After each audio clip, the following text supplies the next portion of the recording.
دین اسلام کے ارکان میں سے نماز، روزہ، زکوٰۃ، حج، کلمہ تو بیس ہوا نا، بنی الاسلام علی خمس شہادت اللہ الہ الا اللہ وان محمد رسول اللہ واقام الصلاۃ وایتاء الزکاۃ وصوم رمضان وحج البیت۔ آج جس موضوع کے اوپر میں چند فقہی مسائل اور فضائل ان کے حوالے سے بات کروں گا وہ ہے انفاق فی سبیل اللہ، دوسرے لفظوں میں زکوٰۃ ہو یا کوئی بھی صدقہ ہو، خیرات۔ قرآن مجید میں اللہ رب العالمین نے بڑا واضح ارشاد فرمایا، وہ لوگ جو سونا اور چاندی ذخیرہ کرتے ہیں، اللہ کی راہ میں خرچ نہیں کرتے ہیں، ان کو سخت عذاب سے ڈرائیے، یہ جہنم کی آگ پہ گرم کیا جائے گا اور ان کے پہلوؤں کو اور ان کی پیٹھوں کو داغا جائے گا اور ان کو یہ کہا جائے گا ھذا ما کنزتم لانفسکم، یہ ہے وہ جس کو تم ذخیرہ کرتے تھے۔ مفسرین کرام نے لکھا ہے کہ یہ وعید اس بندے کے لیے ہے کہ جس کو اللہ نے دیا ہے اور اس سے زکوٰۃ نہیں دیتا ہے۔ قرآن مجید کی ایک اور آیت، اس کو اگر آپ دیکھتے ہیں تو اللہ رب العالمین نے ارشاد فرمایا وَفِي أَمْوَالِهِمْ حَقٌّ لِلسَّائِلِ وَالْمَحْرُومِ، ان کے مال میں، ان مسلمان جو صاحب ثروت ہیں ان کے مال میں سائلین کا بھی حق ہے، محرومین کا بھی حق ہے، دونوں کا۔ سائل منگتا، مانگنے والا، لیکن منگتا پروفیشنل نہ ہو۔ یہ جو پروفیشنل بھیکاری ہوتے ہیں ان کے اوپر لگتا شکتا نہیں ہے۔ آپ نے دیکھا ہوگا اگر مارکیٹ میں 100 دکان ہے، 10-10 روپے بھی ایک سے ادھر ہٹے کٹے ہوتے ہیں، فٹ فاٹ ہوتے ہیں۔ میرا ابا بیمار ہے، میں آپ کو بھائی اتنے جن پوچھتوں کہیں تو سارے ابا بیمار ہو سی، جنہوں نے ابے زندہ نا انہوں نے تقریباً 80% ابا بیمار ہو سی۔ ابا بیمار ہے تو رہے بیمار، نہیں لگتا ہے ان کے اوپر۔ یہ مسئلہ میں اس لیے آپ کی گوش گزار کر رہا ہوں کہ کئی دفعہ ہوتا ہے کہ جی باقی کئی دفعہ انسان ہے کہتا ہے کہ یار ٹھیک ہے جانے دو، اور اللہ تعالیٰ نیتوں کے اوپر، دین اسلام کا بڑا بنیادی فلسفہ نیت ہے، آپ نے دے دیا بس اللہ تعالیٰ سے اجر کی توقع رکھیں۔ لیکن ایسے جن کے بارے میں آپ کو پتہ ہے کہ پروفیشنل ہے اس کے اوپر نہیں لگتا ہے، جو مستحق ہے اس کو ڈھونڈے، اس کو دے۔ کئی ایسے لوگ ہیں جو معاشرے میں پسے ہوئے ہیں۔ برادران اسلام، ہر بندہ روزی رزق کے حوالے سے دوڑ لگی ہوئی ہے، اور 2 + 2 4 اس کے ٹھیک ہے، اللہ نے جن کو ذرائع دیے ہیں کوئی ممانعت نہیں ہے۔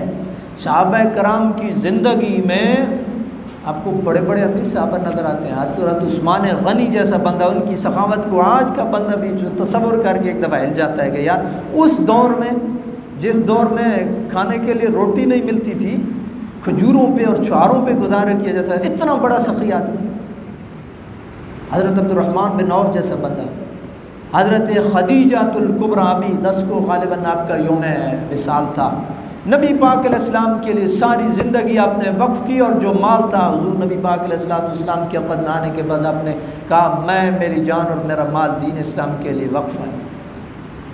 بڑے بڑے ہیں، لیکن دین اسلام نے کچھ اصول، کچھ قواعد، کچھ ضوابط بیان کیے ہیں، اور منیمم جو اس کو کہتے ہیں نا آپ کم از کم ریشو، وہ 2.5 کی ہے، 2.5 روپے والی ہے۔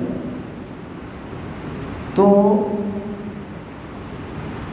یہ زکوٰۃ کا نصاب ہے۔ برادران اسلام، بعض دفعہ آپ نفس کی کشمکش میں مارے جاتے ہیں کہ یار یہ بھی ہے، یہ بھی ہے، بچوں کی فیسیں ہیں، یہ ہے، وہ ہے، کرتے کرتے کرتے کرتے بندہ بعض دفعہ ڈنڈی مارتے ہیں، کنی کتراتا ہے۔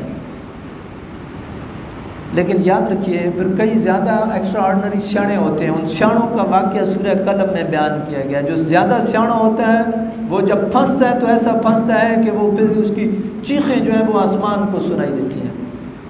ان الانسان خلق ہلوعا اذا مسہ الشر جزوعا، جب پھنستا ہے کوئی دکھ مصیبت پریشانی میں، وَإِذَا مَسَّهُ الشَّرُّ جَزُوعًا، جزا فضا کرتا ہے، آؤ زاری کرتا ہے، پٹ پٹا کا مر گیا، سڑ گیا، بڑھ گیا، پھر یہ ہوتا ہے کام۔ لیکن جب اللہ نوازتے ہیں تو کنجوسی کا مظاہرہ کرتا ہے۔ اور ایک اور آیت میں اس کو پڑھتا ہوں تو کئی دفعہ جب میں اس کو پنجابی میں ترجمہ کرتا ہوں تو بڑا مزہ آتا ہے۔ اللہ پاک فرماتا ہے یہ جب دکھ پریشانی میں ہوتے ہیں نا، آؤ زاری کرتے ہیں، ہم ان کے دکھ اور پریشانی کو دور کر دیتے ہیں، پھر جب صحیح ہوتے ہیں تو یہ ہم سے ایسے گزر جاتے ہیں جس طرح انہوں نے ساڑی جان سے آنا ہی کوئی نہیں۔ فَلَمَّا كَشَفْنَا عَنْهُ ضُرَّهُ، وہ جب ہم ان سے دور کر دیتے ہیں اس دکھ اور پریشانی کو تو یہ پہچانتے ہی نہیں ہیں۔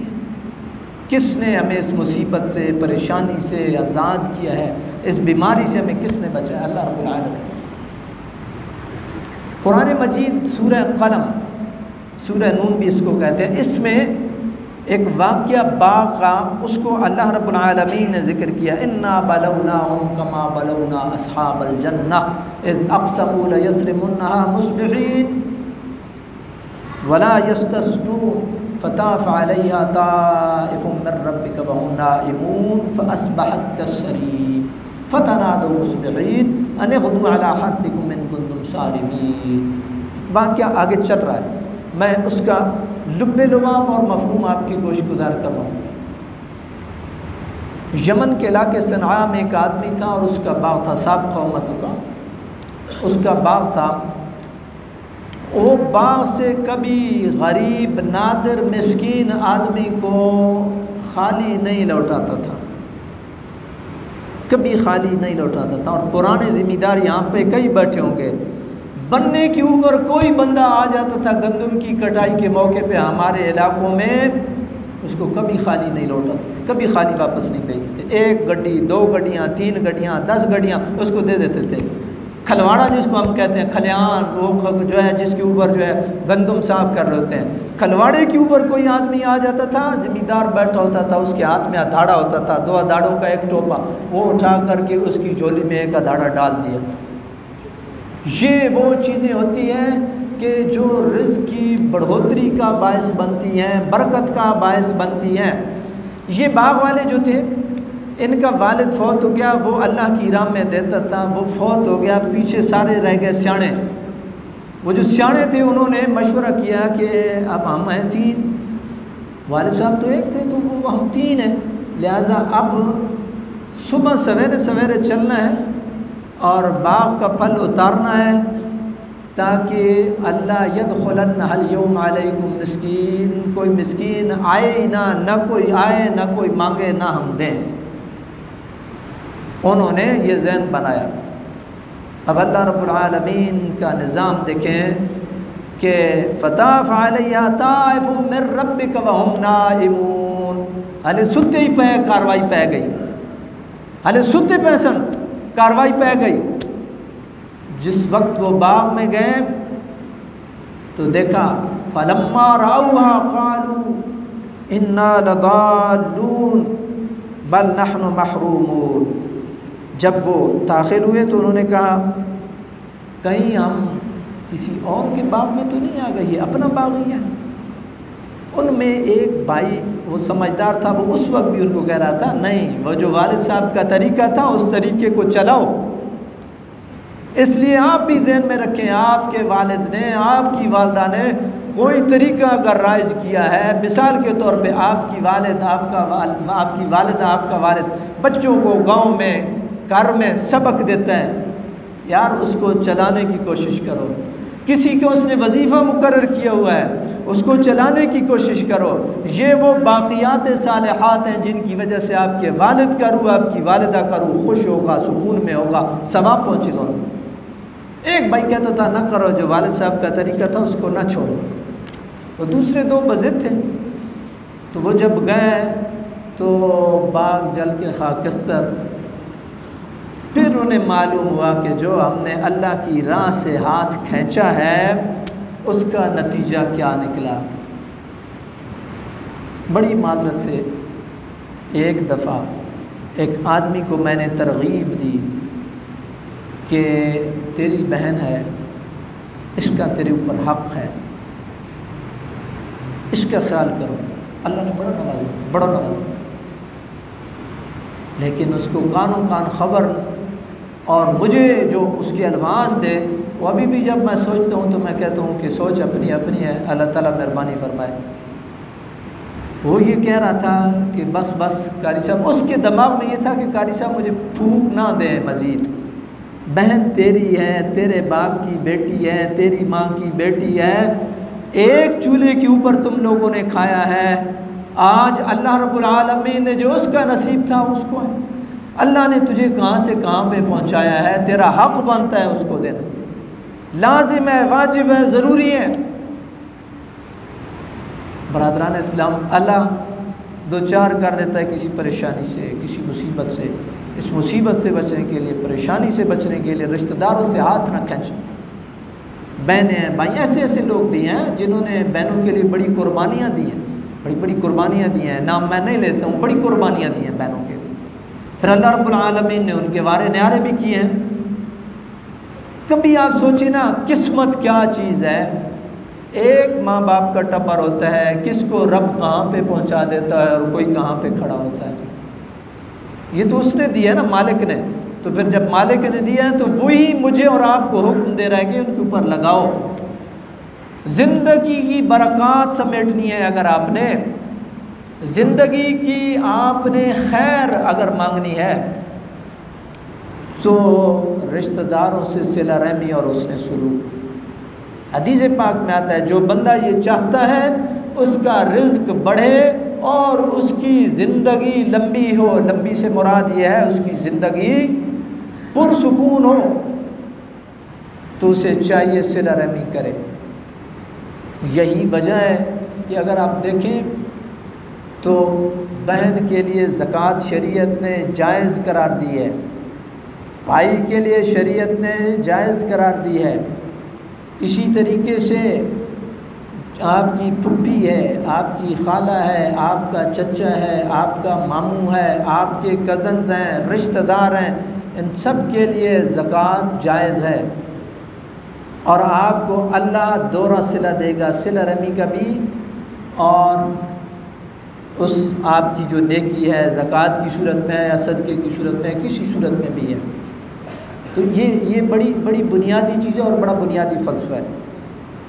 چند ایک مسائل، چونکہ یہاں مختلف شعبہ زندگی سے لوگ بیٹھے ہیں، زکوٰۃ کے حوالے سے میں آپ کی گوش گزار کروں گا۔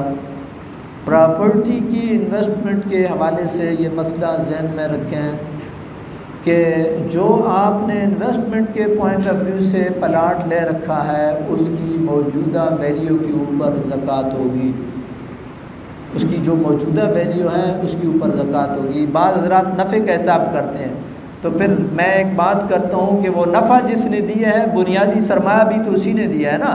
وہ 40 آپ نے لگایا تھا، 60 پہ پہنچ گیا، تو 20 آپ کا کہہ رہے ہیں کہ 20 اللہ کا انعام ہے، تو یہ 40 جو پہلے جو آپ نے انویسٹ کیا تھا جس نے 20 کمایا، یہ کس نے دیا؟ یہ بھی تو اسی نے دیا۔ لہٰذا لم سم اماؤنٹ کے اوپر زکوٰۃ آئے گی۔ اسی طرح اگر کوئی آدمی ہے، اس نے ذاتی گھر ہے، اس کا بچے ہیں، اس کے ذاتی گھر ہیں، ان کے 3 ہیں 4 ہیں، جو ذاتی استعمال کیے ہیں وہ زکوٰۃ سے مستثنیٰ ہے۔ کوئی پراپرٹی جو کسی نے رینٹ آؤٹ کی ہوئی ہے، وہ رینٹ آؤٹ کی ہوئی پراپرٹی کی جو آمدنی ہے، اس آمدنی کی جو سیونگ ہے، زکوٰۃ کا بنیادی اصول بچت ہے، اس سیونگ کے اوپر آئے گی۔ کوئی بڑا دکاندار ہے، اس نے لاکھوں کا مٹیریل دکان میں ڈالا ہوا ہے، وہ اپنی دکان کا حساب کرے گا، باقی جمع پونجی اس سارے کے اوپر زکوٰۃ آئے گی۔ لیکن ایک آدمی ہے جس نے مثال کے طور پہ ایک پلاٹ لیا ہے، میں اس پہ گھر بناؤں گا، وہ پلاٹ مستثنیٰ ہوگا، اس کی جتنی بھی ویلیو ہے وہ اس سے مستثنیٰ ہوگا۔ ایک آدمی نے ایک سائٹ لیا ہے، ایک پلاٹ لیا ہے یا ویسے اوپن جگہ لیا ہے کہ میں اس کو بنا کر کے اس کو کرائے پہ چڑھاؤں گا، تو وہ جو اس کی مالیت ہے اس پلاٹ کی وہ زکوٰۃ سے مستثنا ہوگی۔ اگر اس نیت سے لیا ہے کہ اس کے اوپر جی میں یہ چیز بناؤں گا اور آگے اس کو رنٹ پہ لگا دوں گا، تو وہ جو پلاٹ ہے اس کی جو اصل اماؤنٹ ہے وہ زکوٰۃ سے مستثنا ہوگی۔ پلازے کا بھی مسئلہ بالکل سمپل ہے۔ ایک پلازہ آدمی نے بنایا تو لمس بیچنے کے لیے بنایا، ساری اماؤنٹ جمع کنسٹرکشن تقسیم 40، زکوٰۃ کا سمپل اصول ہے، مجموعی جو اماؤنٹ ہے تقسیم 40 برابر جو آپ کے اوپر زکوٰۃ بنتی ہے۔ تو جو اس نے اگر پورے کا پورا بیچنا ہے تو ساری اماؤنٹ پہ آئے گی۔ یہی جو گھر بنا کے بیچتا ہے انویسٹر، اس کا بھی مسئلہ ہے، جو اس نے گھر بنا کے کھڑا کیا ہوا ہے اس سارے کے اوپر پلاٹ پلس کنسٹرکشن جو موجودہ ویلیو سب کے اوپر آئے گی۔ لیکن رینٹ کرنی ہے تو جو کرایہ آئے گا اس کرایہ میں سے جو سیونگ ہوگی وہ۔ جیولری کے حوالے سے یہ مسئلہ ذہن میں رکھیں، بعض حضرات اس وام میں ہوتے ہیں کہ جی 10 تولے ہے تو 7.5 منہا کر کے جو اوپر والا، نہیں، فرام 1 to 10، 1 سے 10 کل اماؤنٹ تقسیم 40۔ اگر آپ نے بیٹی کے لیے بنوایا ہے یا بیٹے کے لیے بنوایا ہے، ان کے ہینڈ اوور کر دیے ہیں یا نہیں کیا، بہر صورت زکوٰۃ سے مستثنا نہیں ہے۔ ہاں ہینڈ اوور کر دیا ہے تو حکم تھوڑا بدلے گا۔ بیٹی کو آپ نے دے دی ہے کہ یہ بیٹا آپ کا ہے، کل کو میں رہوں نہ رہوں، زندگی وفا کرے نہ کرے، آپ اس بیٹی کے اوپر ہے، بشرطے کہ وہ 7.5 تولے کو پہنچتا ہو۔ لیکن کئی دفعہ 7.5 تولے سے بھی ہم جو ہے وہ غلط فہمی کا شکار ہوتے ہیں، ہم اور حساب سے کیلکولیشنیں کر رہے ہوتے ہیں۔ 7.5 تولے تو نہیں ہے، 5 تولے ہیں، لیکن بینک میں 2 لاکھ روپے پڑا ہوا ہے۔ اب وہ جو 5 تولے ہے وہ مرج ہوگا، وہ کنورٹ ہوگا پیسوں میں، وہ 5 تولے کی قیمت جمع 2 لاکھ تقسیم 40 آپ کی زکوٰۃ اس طرح نکل آئے گی۔ ایک ہاؤس وائف ہے، جاب نہیں کرتی ہے، سونا اس کے پاس پڑا ہے، زکوٰۃ توڑی ہوا ہے، وہ نصاب کو پہنچتا ہے۔ تو اگر نصاب کو نہیں پہنچتا، تھوڑا بہت بینک بیلنس پڑا ہے، میرے خیال میں کوئی 89,000 کے قریب بینک والوں نے غالباً اعلان کیا تھا، 89 اور کچھ 800 کچھ روپے تھا، اس طرح اب دیکھ لیجئے، تو اس کی ایکول اماؤنٹ پڑی ہے کسی بندے کے پاس، تو وہ بندہ صاحب نصاب ہوگا۔ اور یہ پہلے بھی میں پھر ریپیٹ شاید ہو رہا ہے، کنورٹ ہوگا سونا اگر مقدار میں نہیں ہے، کب؟ جب آپ کے پاس کچھ اور اثاثہ جات پڑے ہوں، ان کے ساتھ مرج ہو جائے گا۔ یہ مسئلہ ذہن میں رکھیں۔ حج کے پیسے آپ نے رکھی ہوئی ہیں، حج پہ جانا بندہ ہے نا، ابھی تو کہاں پہ پہنچ گیا، تھوڑے تھوڑے جمع کرتا رہتا ہے یار۔ اس دن میں حب سادے کو اللہ رب العالمین مہربانی فرماتا ہے، کل میں خاتون جو برتن مانجنے والی تھی، اس کا جب میں دیکھا، کہتی ہے میں کسی دے گھر کپڑے دھونی سا، کسی دے برتن دھونی سا، کہیں جھاڑو لگاتی تھی، تھوڑے جمع کرتی رہی، اور آج در مصطفیٰ پہ بیٹھی ہو۔ اس لیے یہ بھی نہیں کہ کہیں سے اکٹھا آئے گا تو پھر جو ہے وہ پھر جائیں گے، پتہ نہیں موقع ملے نہ ملے۔ اس لیے یہ حج جو فرض ہے اور قرض ہے، اس کو لازم جانے، ضروری جانے۔ مجھے آج بھی اس اپنے بزرگ ساتھی کا قصہ یاد ہے جس نے اپنے 64 سالہ زندگی کے آخری ایام میں مجھے کہا، قاری صاحب یہ میرا پاسپورٹ لے کر کے کسی کو دے دیں، پتہ نہیں اگلے سال میں رہوں نہ رہوں۔ اور ٹھیک جب اگلا سال آیا تو وہ دنیا سے جا چکا تھا، لیکن اللہ نے اس پہ مہربانی کی کہ اپنا فریضہ ادا کر کے گیا۔ تو حج کے پیسے بھی زکوٰۃ سے مستثنا نہیں ہے تب تک کہ جب تک آپ نے بینک میں جمع نہیں کروایا حج کے پرپز کے لیے۔ جب حج کے پرپز کے لیے جمع کرا دیے تو اب آپ کی اس سے نکل گئے ہیں۔ جی بی فنڈ کے اوپر زکوٰۃ نہیں ہے، مسئلہ ذہن میں رکھیے گا، اور نہ ہی وہ فلی آپ کے تصرف میں ہوتا ہے۔ یہ ایک دو دفعہ ایک ادھر اکاؤنٹنٹ تھے، ان سے بڑی تفصیل کے ساتھ بات ہو چکی ہے، اور بہت سارے علماء نے، بلکہ تقریباً میجارٹی نے جی پی فنڈ کو زکوٰۃ سے بھی مستثنا قرار دیا ہے، اور زکوٰۃ کے اوپر لگنا والا منافع وہ سود نہیں ہے، گورنمنٹ کی طرف سے سہولت ہے۔ اور جو سمجھتے ہیں کہ یہ ملکیت ہے ہماری، ایسا نہیں ہوتا۔ سم ٹائم نوکری جب جاتی ہے تو وداؤٹ بینیفٹس سب کا سب چلا جاتا ہے، سب کا سب چلا جاتا ہے۔ اس لیے وہ یہ جو یہ کلیم کرتا ہے کہ نہیں یہ میرا ہی ہے، بہت ساری پیچیدگیاں ہیں، بہت سارے قوانین ہیں، لم سم اماؤنٹ نکلوا بھی نہیں سکتے، کتنی نکلوانی ہے، ریشو کیا ہے، کس طرح نکلوانی ہے، وہ ایک پورا، لیکن علماء نے متفقہ طور پہ اس کے اوپر یہ فیصلہ دیا ہے، اس زکوٰۃ سے بھی مستثنیٰ ہے۔ ہاں جب آپ پینشن آ گئے، آپ کے پرسنل اکاؤنٹ میں آ گئے، اب زکوٰۃ سے مستثنیٰ نہیں ہوگا، اور زکوٰۃ اب سے شروع ہوگی، وہ پچھلے سے نہیں شروع ہوگی جب سے آپ سروس کر رہے ہیں، جمع کروا رہے ہیں، اب سے زکوٰۃ شروع ہوگی۔ اور اس کے اوپر لگنے والا، پہلے میں نے آپ کی گوش گزار کیا، جو منافع ہے وہ گورنمنٹ کی طرف سے ایک پیکج، سہولت کی صورت میں ایک پیکج ہے، اس کو حرام کہنا یہ علماء کی تصریحات کے خلاف ہے۔ تقوی کے طور پہ کوئی نہیں لیتا ہے تو بسم اللہ، جس طرح تقوی کے طور پہ کوئی کہتا ہے کہ جی میں نے 2.5 نہیں، میں نے 5% زکوٰۃ دینی ہے تو بسم اللہ، فمن تتبع خیرا فهو خیر اللہ، قرآنی اصول ہے، جو زائد نفلی نیکی کرے گا وہ اس کے حق میں بہتر ہے۔ باقی زکوٰۃ کے مصارف بہن ہے، بھائی ہے، چچا ہے، پھپھی ہے، خالہ ہے، عزیز ہیں، رشتہ دار ہیں، سوائے والد والدہ، دادی دادا، نانی نانا، ان کے علاوہ جو ہے وہ آپ زکوٰۃ دے سکتے ہیں۔ شوہر بیوی کو، بیوی شوہر کو نہیں دے سکتے ہیں۔ یہ چند ایک وہ تصریحات تھی جو میرے ذہن میں تھی۔